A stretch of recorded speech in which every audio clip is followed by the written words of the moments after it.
big map of the island. We're here. You ready? Uh-huh, I'm ready. Woo! Oh, you're gonna be all over the. This is awesome. Yeah. Excited? Uh-huh.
Okay, so now we're on the carrot. This. We're gonna go here.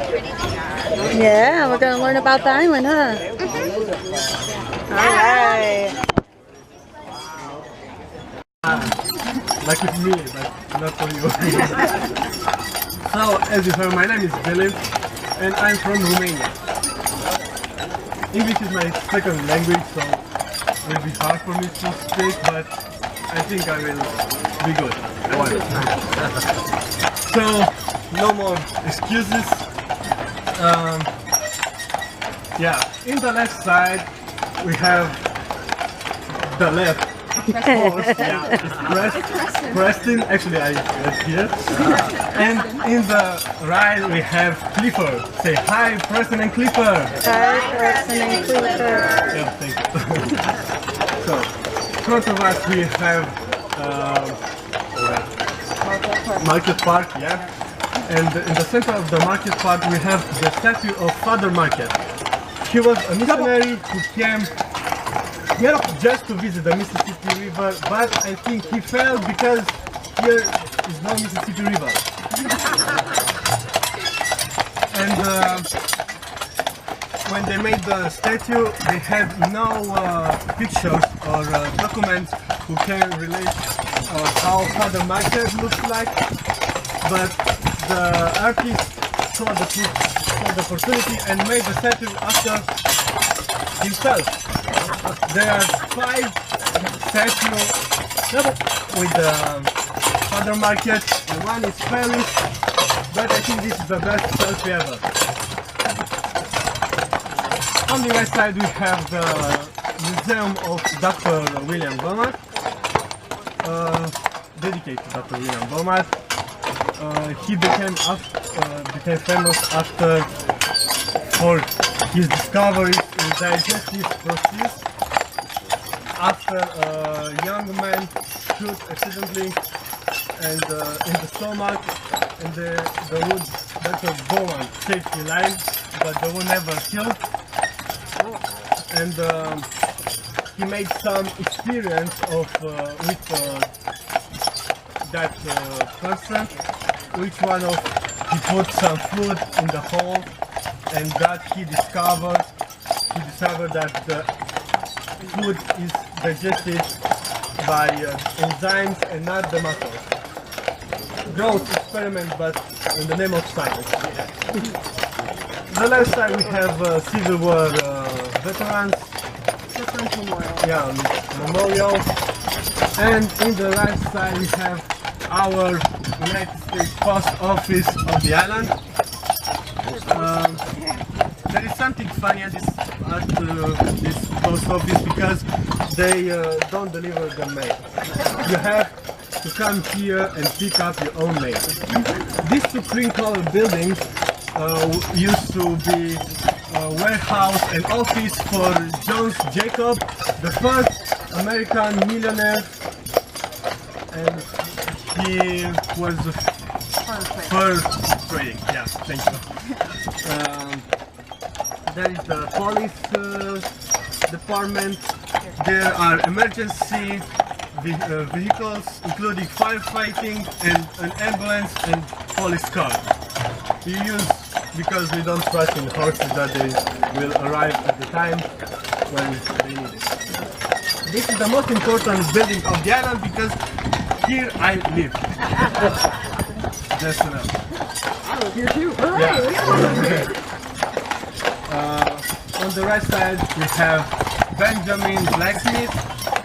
You can see your metal work demonstration, but the door is not open. And the Beadle House is the oldest the oldest house on the island, dating to 1580. So the next building we will see, I hope you will never visit, but it's good to know where it is. And there is medical center. The doctor is here at 9 to 4, so please program your emergency between these hours. Ambulance is out for everyone wants to see it. This is the only time you will see in the island. And these two green buildings on the left side, Twilight and the Windsor, used to be hotels, but the Grand Hotel bought them. So now they put their employees to live here. They have 100 employers. It's the largest employer of the island. And also on the left side we have Town Crier, Town Crier, the only newspaper in the island. They print one paper in the a week, in the summer season, and a month in the winter season. But trust me, nothing happens here. Only fake news. Yeah. In the right side, but not now. Not now. We have to wait. Point off the water. Talk about the lake. About the lake. Do you know the name of the lake we are surrounded? Surround, sorry. It is Huron, someone said that. Yeah, it's Huron. It's not Michigan. On the right side we have Chambers livery stables.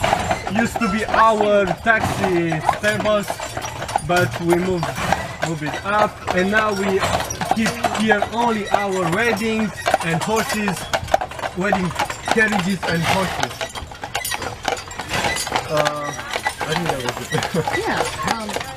We have over 200 weddings a year on this island, by the way. And those all happen in the summer because no one wants to get married in the winter. So we actually have weddings like every weekend, and usually it's like 3 at a time. So. On the left side we have the oldest tree lilac on the island. It's here for 150. Yeah. And if you see, we have a lot of lilacs on the island, lilac tree on the island. Of some 68 types of lilac, and in the middle of June we celebrate the lilac tree, the blooming of lilac. But this year the weather was cold, and we celebrate only for 3 lilac trees. Yeah, it was funny, but yeah. In the left side you have Jack's livery stables. You can have your own ride. They will teach you how to. They will prepare you for 10 minutes or something like this. They will put a map in your hand, and you can see how is my job every day. Sushi Grand and the Gatehouse, they are restaurants. They own to Grand Hotels, and trust me, they have a good food. They don't pay me to say this, but I hope one day they will. That's good. Yeah. On the right side we have Little Stone Church. This church was built in 1904 with the stones collected on the island, and the windows were brought from New York. They have plexiglass. Yeah, plexiglass for protect the church during the winter, and the band don't play during summer. On the left side we have the school, the public school. They have kindergarten and to 12. They have 100 students each year, and 18 to 100. Yeah, and at the end of the year they graduate all 2 to 10 students. I don't know how this prom it is, but awkward, yeah, it's some awkward, but hey, they finish the school. So, after these trees, you can see the government residence summer. Big white mansion on a Yeah, big white up on the hill. Big. Oh, I have some papers. Yeah. There you go. Read it. Yeah. That building was built in 1902 by a lawyer from $1,500. Yeah. That building has 25 rooms, 9.5 bathrooms, and 11 bedrooms. Yeah, it's a big house. Little price. Yeah, for that little price. Yeah. So, in the left side we have a little white building. I don't know, you just press and say nothing. No, just kidding. I will pass the microphone to Julian because This is as far this as is he my knows. first, yeah. Hooray, have but he's to- doing pretty good so far. Thank you. I'm sorry for the grammar. You were doing fine. It was pretty good for you. Yeah, thank you. But hey, to our left, that is the Grand Hotel. Woohoo! Known for having the longest covered porch in the world at 660 feet. That is longer than 2 American football fields, in case you're wondering. They also have over 100 rocking chairs on that porch, all of which are very comfortable, and the view is pretty good. But we're going to play a little bit of a game of trivia, because there's one thing most people do not know about the Grand Hotel, and we're going to see if you guys can guess it right. Anyone who can guess this question right will get the grand prize. I do have the grand prize sitting up here, so anyone can get it right. You guys ready to guess? Yes? All right. So the question is, how long did it take to build the original Grand Hotel? 90 days. 90 days. Wow, you guys, I told you to guess. Get it almost right. It was 93 days. You were almost there. Oh, that's You right. guys ruined the game of trivia. It's no fun. So, because you guys technically ruined the game, you will only get the consolation prize. I'm sorry.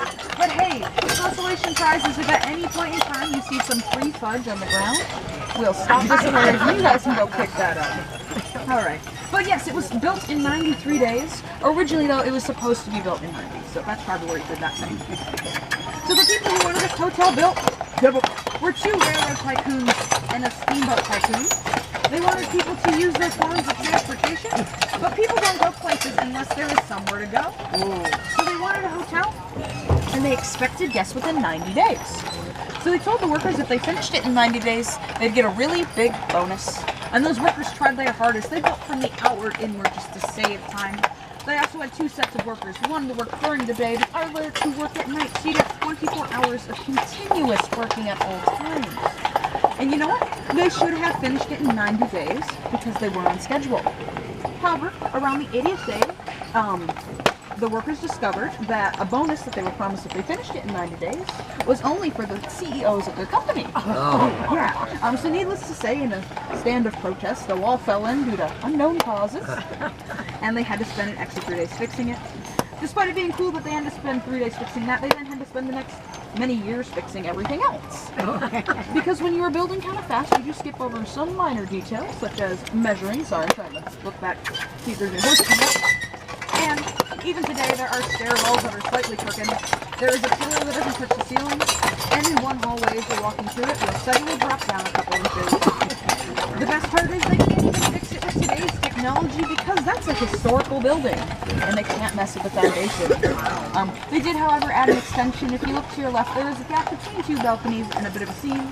That separates the old Grand Hotel front porch from the new extension. They now have 397 rooms, each of which have been individually decorated. I mean, you can stay here 397 times and never have to be in the same room. One room I like to point out is up there to the slight left behind all of those bushes is the Presidential Suite or the Moscow Cottage. And that does get you your own personal chef, your own personal butler, and most importantly, there is 4 bedrooms. So if you guys decide you want a honeymoon there, you can bring all of your in-laws. Do recommend that. All right. Oh, I mean, hey, that works. Yeah, you gotta pitch in. Come on. But I do have to ask: does anyone on the carriage like golf? Yeah. Golf? You guys want to hear a bad joke about golf? Sure. There to the right, that's the golf shop. And in the golf shop, you guys could get everything you'd ever need for golf, such as shirts, socks, and pants. And all of those things are really important in case you get a hole in one.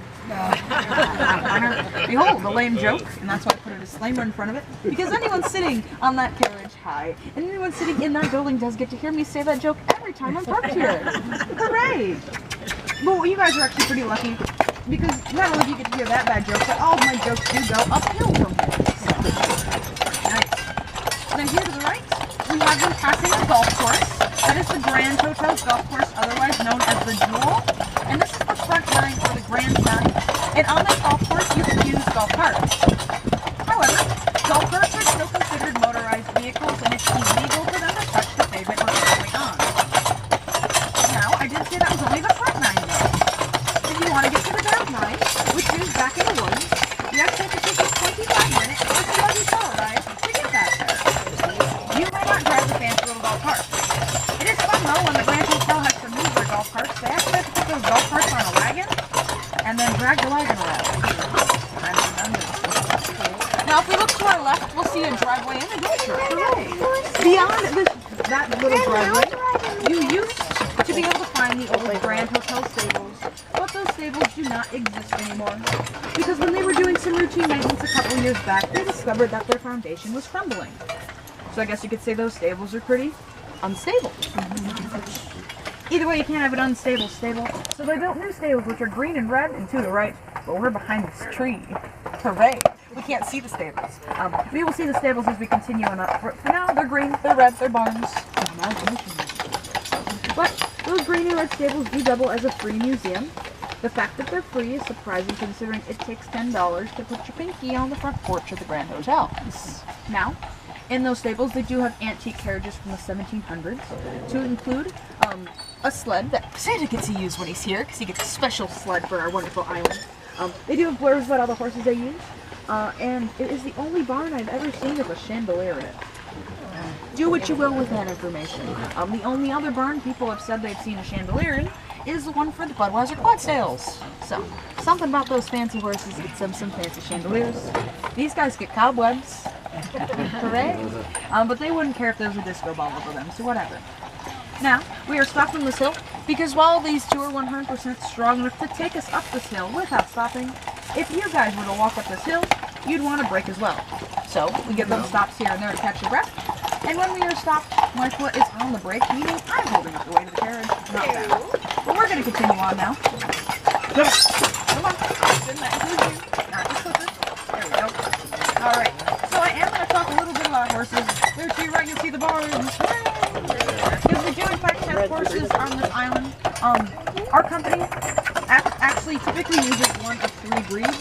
If you see any horses that are tanned, blonde tails, and manes, those would be Belgians. Behold, Belgian butts. Aren't they pretty? So we have Belgians up here. If you see any horses that are black or white, those would be Percherons. If you see any horses that are tanned with black tails and manes, those would be... I'm not trying to film the poop.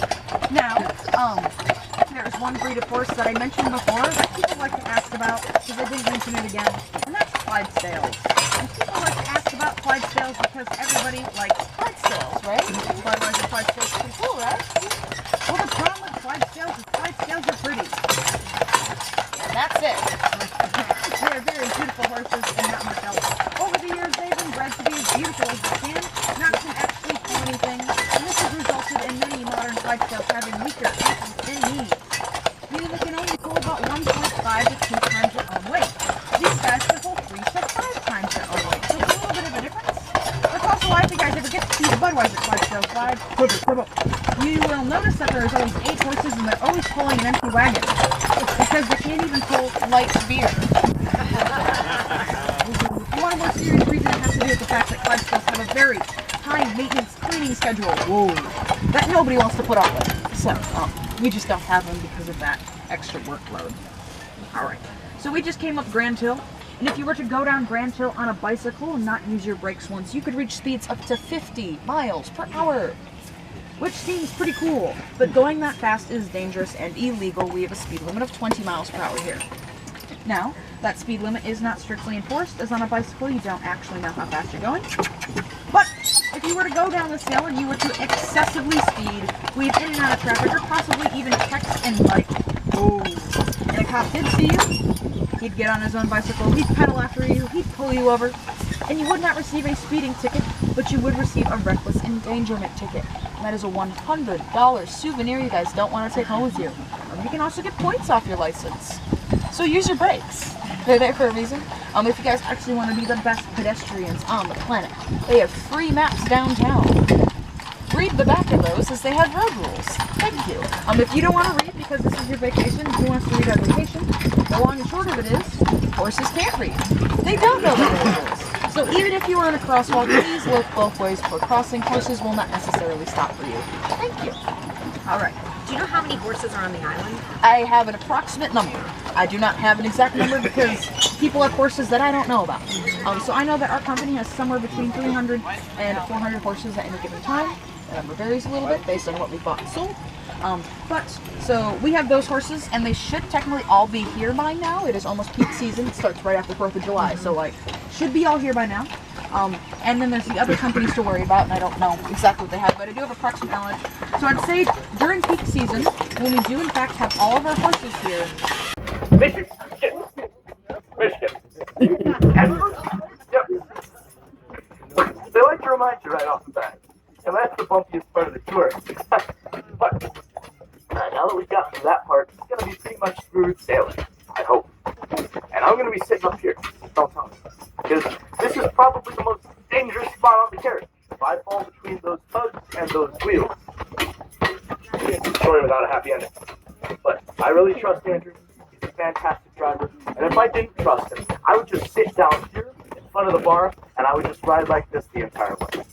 He's fantastic. So, anyway, I'm going to be taking you guys on the second half of the tour, showing you all there is to see, and Andrew here is going to be helping me out doing the driving. So, we are back here in the beautiful state park. Goodness, you know what? I've been talking so much about myself, I forgot to make some very important introductions. You guys are probably excited to meet these horses up here, aren't you? Yes. Yeah? Well, these guys are fantastic. They're one of our 3-horse teams. Good job watching out for that pothole. All right, good job watching out for that pothole. Andrew's avoiding that giant pit in the middle of the road there. The chasm that they're trying to build there. But, anyway, these guys up here, they're pretty fantastic. They're one of our 3-horse teams. And you guys are being pulled by some famous horses today. These guys up here, 1, 2, and 3, these guys are Paul, George, and Ringo. You guys are getting pulled by the Beatles. Pretty cool, right? John used to be on this team, but he's not anymore. He's on the 2-horse hitch with Yoko, so things are a little different now. No, I'm just kidding, that's a joke. The real introduction, the name of this team is actually called the Waffles. We call these guys the Waffles because they're all Belgian travelers. So, we try to be a little original. But up here on the left, guys, this is Lloyd, all right? I want everybody to say, howdy, Lloyd. Howdy, Lloyd. All right, everybody in the back, there's the seats are uncomfortable. Come on, in the middle here, let's show a little excitement. We got Ryan. Everybody say, hey, Ryan. Hey, Ryan. All right, that's a little better. And over here on the right, everybody, we've got Robin. Everybody say, what's shaking, Robin? What's shaking, Robin? All right. Now, if you guys haven't realized yet, this part of the tour is going to be a little different. When you're downtown drivers, they do a fantastic job. But they've got so much stuff to talk about in such little time. When you're down there, it's always look left, look right, look left, look right, look left, look right. You get whiplash. And you may have noticed already, but things back here are a little bit different. Maybe you've noticed it's a little more casual. Because if you do me a favor and look to your right, what do you see? Trees. Yeah, that's right. You see trees. If you look this way, what do you see? Trees. Trees. Congratulations. Welcome to the tour. We've got a lot of stuff to see. We've got a lot of cool sights, a lot of cool attractions, beautiful sights, smells, and sounds. But, yeah, there's 2 guys are fun here. We got the shotgun seat. Best view in the carriage with the worst smell. We're gonna be a pretty good windshield here. That's pretty much the first half of our job. But no, really, the first thing we're gonna talk about, though, we're actually coming up right now. Welcome to the very first site of the tour, the St. Anne Cemetery. I can imagine how excited and absolutely ecstatic you guys are to see the cemetery as the first site on the tour back here. But it's pretty interesting. There were entire generations of people who were just as excited to see this as the very first thing when they got off the island. So, see, back in 1924, up until then, this cemetery was not located up here in the park. This used to be the first thing people saw when they got on the island because it used to be located downtown. all these graves here, including the one marked by that green sign back there, the grave of Mary Biddle from 1834, the oldest known grave in this cemetery. All of these were located downtown, right where the winter and twilight are, right by the Starline dock. In 1924, tourism was booming, and they decided, hey, probably not a good thing for tourists to get off the boat, start off their vacation with the grave, so we got to do something with it. They hired a bunch of fine young working gentlemen, moved the cemetery, and they gave them a big bonus, they said. They got it done very quickly. So these young men, they needed that money, so with dollar signs in their eyes, they were pretty gung-ho about the project. They took their carriages, they took their shovels, they loaded up as many headstones as they could. They took them up here, laid them out in the park, got another load, came back up in the park, spread them out. Then they took their carriages back down, loaded up as many caskets as they could, came back up here, and whoops. I bet some of you are starting to see the problem.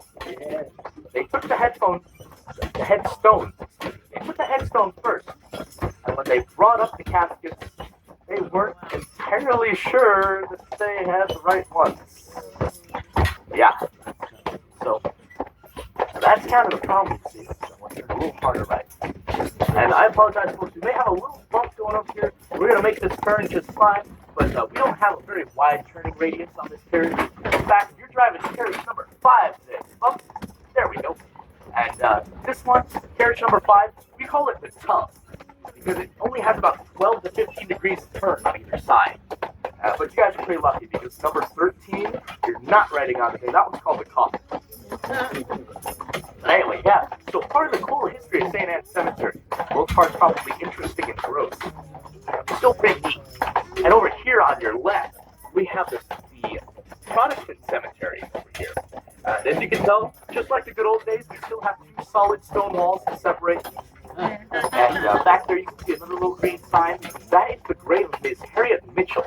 And she passed away in 1831 at the age of 81 years old. Just twice her life expectancy at the time. So really incredible. She was one of the oldest living residents on the island at the time.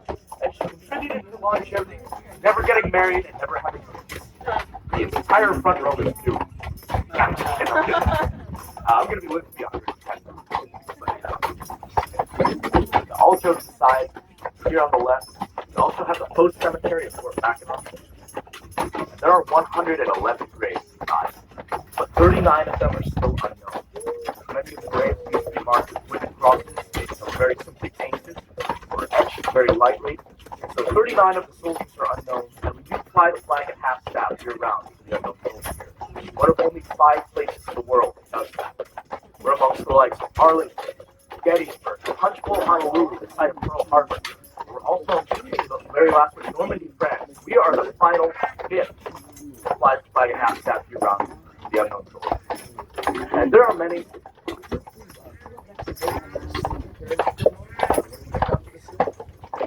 And there are many online carriages who have told me that they'll call it the Tomb of the Forgotten Soldier. And that's a misconception I'm trying to fix one carriage at a time.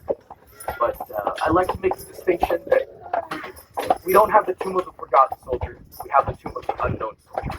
It's very important. Alright. So I've asked Andrew to stop here for me because I want to point something out.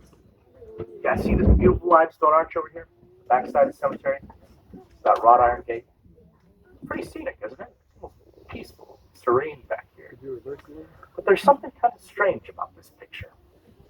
Okay. Oh! Well, Andrew knows what that means. You guys know? It means we ran out of fudge. You guys are totally right. But you guys see, like I was saying, there's something wrong with this picture almost. What do you notice? It doesn't make sense here. Anybody see the road? Mm-hmm. Anybody notice that we have a limestone arch and a gate, and that the road doesn't go through either one of them? Kind of weird, right? Well, there's a reason for that. See, this arch was built to be used by our 100-year-old horse-drawn hearse we have here on Mackinaw. We still use it today. You see, the architect wanted to make sure that that carriage could get through smoothly and perfectly for a beautiful ceremony, so he built that arch to the exact dimensions of the hearse. The hearses fit through and the hearse fit through just fine, and everything was great. So they used it for the first time, and everybody very suddenly realized the driver doesn't sit in the hearse.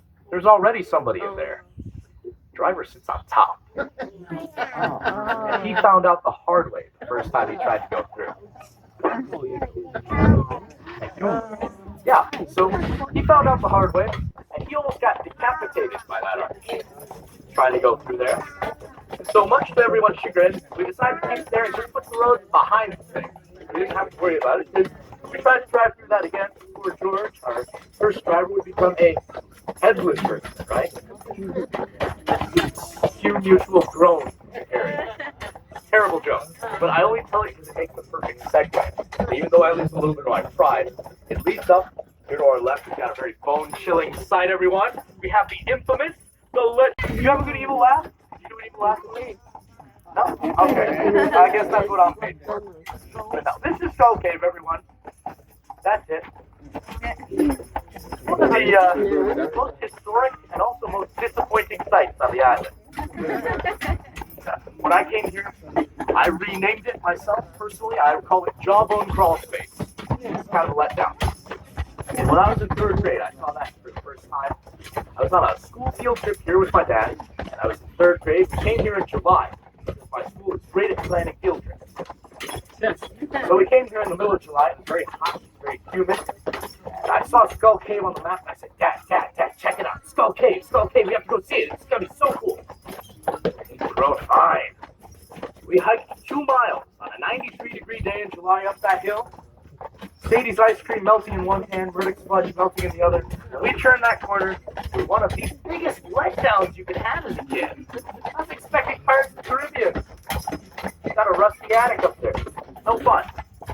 But you know, that happens to a lot of people here. So I did some research on it. It turns out that limestone structure there used to be a really cool limestone cave.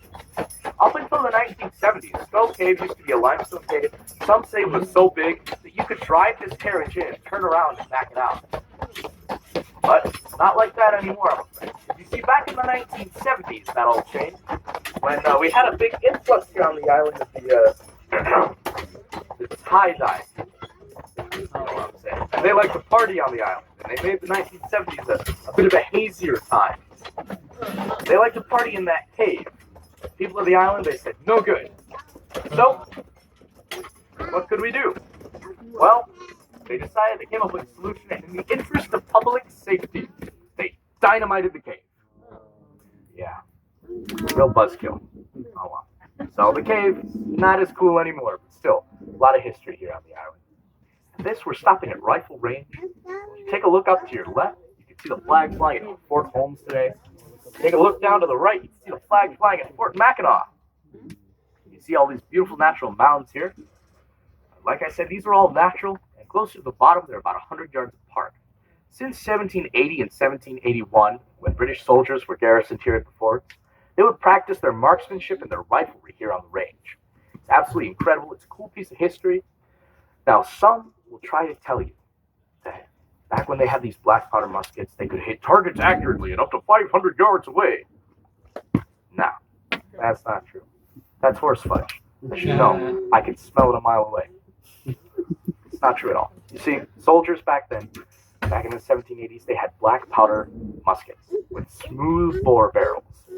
They didn't have any rifling. The rifling are the grooves on the inside of the barrel that send the bullets spinning in a straight line like a football.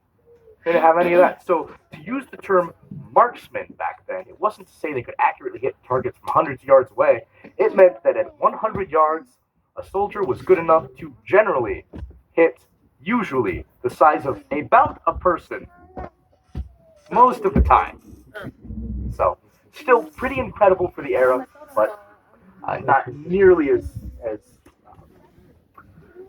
chalked up as it is for some. Anyway, we can go ahead and take a look.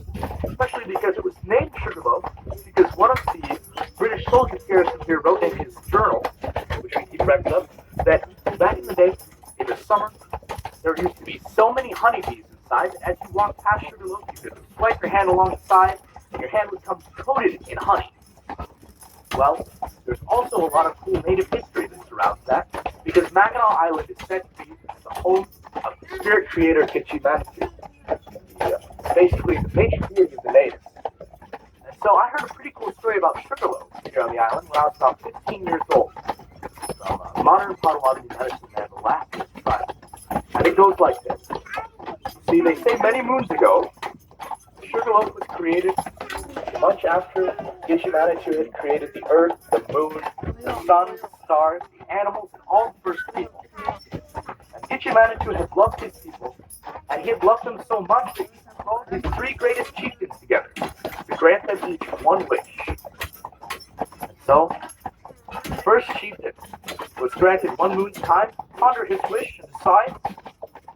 And being the oldest and wisest chieftain, he spent the time thinking very hard. And a moon's time later came here to Gitche Manitou's mortal home and said, "Oh, great Gitche Manitou, I wish that my people never fall ill." Gitche Manitou was very pleased by this wish. Very selfless, good for the entire tribe, and so with a great snap of his fingers, that chief and his sons became the greatest medicine men that the tribe has ever seen or would ever see again. And the tribe never grew ill. The second chieftain spent his moon's time very wisely. He was also old and very wise. And he thought long and hard. So he came to Gitche Manitou and he said, "Oh, great Gitche Manitou, I wish that my people would never go hungry." It was also a very wonderful wish. So Gitche Manitou, very pleased with a great clap of his hands, made the people of that tribe the best hunters, farmers, gatherers, and trappers that the tribe had ever seen or would ever see again. And now the third chieftain, he was not nearly as old or as wise, but he was the chief of a great warrior tribe. He was young and stubborn, but showed great promise. But on the very first day, he came to Gitche Manitou and he said, "Oh, great Gitche Manitou, I wish to be immortal." Gitche Manitou, he was enraged, and he said, "No, no human may ever be immortal." He warned him, and he told him, please, he begged him to use the rest of his time to think of a new wish, and then return after one moon's time. The young chieftain did. He thought long and hard, and he tossed and turned through many nights, until finally he came back and said once again, "Gitche Manitou, I wish to be immortal." So tired of fighting, great Gitche Manitou looked down upon him and said, "So it be done," and granted his wish the only way he knew how, by turning the young native into stone. So they say that Sugarloaf is there as the remains of one stubborn chieftain, so that he may be doomed forevermore for the rest of time to look out over the island and regret his decision. What's really interesting about that is if you look at the right angle, you can see carved into the stone, completely natural, you can see the silhouette of a young brave on the side of the stone. It's a really cool legend from the island. It kind of tells you to be careful what you wish for, right? You gotta think long and hard next time your mom and dad ask you what you want for Christmas. Yeah. No. Pretty cool. And actually, it makes a pretty great segue there, too. Funnily enough, speaking of stones, right over here to our right is the old British limestone quarry. This is actually where they quarried limestone with British soldiers that they used to make the walls of the fort back in the 1780s. So really, it kind of ties in very nicely, I think. They most recently used this in 1904 when they built Little Stone Church, which you saw in the first part of the tour. So, kind of a cool little connection there. But now that we've mentioned that, up and around the bend here, we're going to be coming to Arch Rock. We're going to be stopping there. We're going to take some time, let you guys look around. You can see the third historic fort on the island there. Take some time to look inside. You can also see Arch Rock, and you will see this alluring wooden staircase with a sign that says Nicolay's Watchtower. I'm telling you right now, don't waste your time. 58 steps. It doesn't lead up to a watchtower. It's just a higher view than the one you had before, but not by very much. And you see a little stone plaque that was sent there in 1912, and the plaque says something along the lines of, "Hey, Nicolay in 1634 canoed through here. He might have stood here. He was a pretty cool guy, I guess." We actually found out about a decade ago that is completely historically inaccurate. Although Nicolay was the first guy to see the island, he never set foot here. He was a famous French explorer. He only told people he had seen the island. When he got back home after running away from the island, after seeing all the natives here, all of his French explorer friends, "Hey, Nicolay, did you see that island? That Mackinaw place? We hear it's pretty cool." And he goes, "I'm Nicolay. What do you think?" So, but we read in his journal, he never set foot here. So, complete waste of time. I'll tell you. But we're going to spend about 7 minutes so you guys can check out Arch Rock. And the fort I mentioned, the fort course, is that brown building straight ahead. That's Fort John. If you need to use it, go ahead. I recommend doing that first. We have plenty of time though. Because we're going to take about 7 minutes here. And once it's time to go, we're going to get right off. So I'm going to give 3 warning calls. I'm going to give first warning call, second and third, of course. It's going to be a 2-minute warning, a 1-minute warning, and a 30-second warning. It's about a 45-minute walk to downtown, so if I don't see you 30 seconds after the final warning call, please have a wonderful rest of your day. Other than that, please enjoy. Remember that the warning calls are going to be for Cyrus and Andrew's carriage. Thousands of dollars to capture wild deer. Get them on a ferry, take them over here and release them out of the park. Guess what happens? Well, in January, we have an ice bridge that forms from St. Ignace on the mainland here to the island. So when those deer wanted to get out, what do you think they did? That's right, they crossed the ice bridge and they went, ciao, baby. So now, the deer come over, they typically sniff around and go, hey, there's nothing great to eat here, let's bounce. And that's what they do. But we've got a few sticking it out, we're really happy to have them. So they're pretty much the biggest animal we have back here. We have, other than that, your backyard varieties, raccoons, squirrels, possums, fox, stuff like that. But the only predator we really have is the coyote. We have some coyotes here on the island. Whenever we can, we trap them and send them back to the mainland. And there was actually one mistaken a little while ago because there was a woman downtown who was out on the tour and she claimed she spotted a wildcat. She claimed she spotted a mountain lion in the park. She was absolutely sure, but it did turn out to be a coyote. So, no mountain lions back here. I've spotted a few cougars myself, but that's mostly around Lake Street. So, never back up here in the park. You little fellas, yeah, they're going to eat you alive. Be careful. You guys, you see some of the mark trees we have back here? Over here, we've got the white pine, which is a state tree, another cool piece of wildlife. And back there, I'm sure you notice we have the sugar maple, which is very special to us. Now, do any of you guys know what you get when you tap the sugar maple here at the park? The reason why it's so special? You get a fine. Yeah. State park will give you a fine. They'll charge you anywhere between $1,000 and $10,000 for tapping a tree back here. It's a big chunk of change. So they'll actually give you a little ticket as well for picking the wildflowers, along with a $500 fine. You've got all sorts of cool wildflowers. This right here, this yellow flower, is called St. John's wort. Has a lot of medicinal properties. It was used by the natives. It's pretty much their go-to for ibuprofen. These little blue ones, you've got forget-me-nots, you've got lady slippers, trillium, creeping myrtle, lily of the valley, Indian paintbrushes, goldenrods, buttercups, you name it, we've got it back here. Incredible. There are a lot of beautiful wildflowers, and in order to protect them, you can get a $500 fine for picking the flowers back here. So they'll give you a little ticket, you pick the flowers and you get the fine, and if you collect 3 of those tickets, you can actually win your very own free one-night stay in a little 6x8 room with bars over the windows downtown at the police station here. So, just another one of the fine services we offer. But, I've been talking about the wildlife so much, you guys have seen the arch. Did you like it? Yeah, it was pretty cool. Well, the arch has a couple of really interesting stories that go along with its origin. Like, first, you created a cave, and the backside of that cave collapsed, leaving only the arch that you see there today.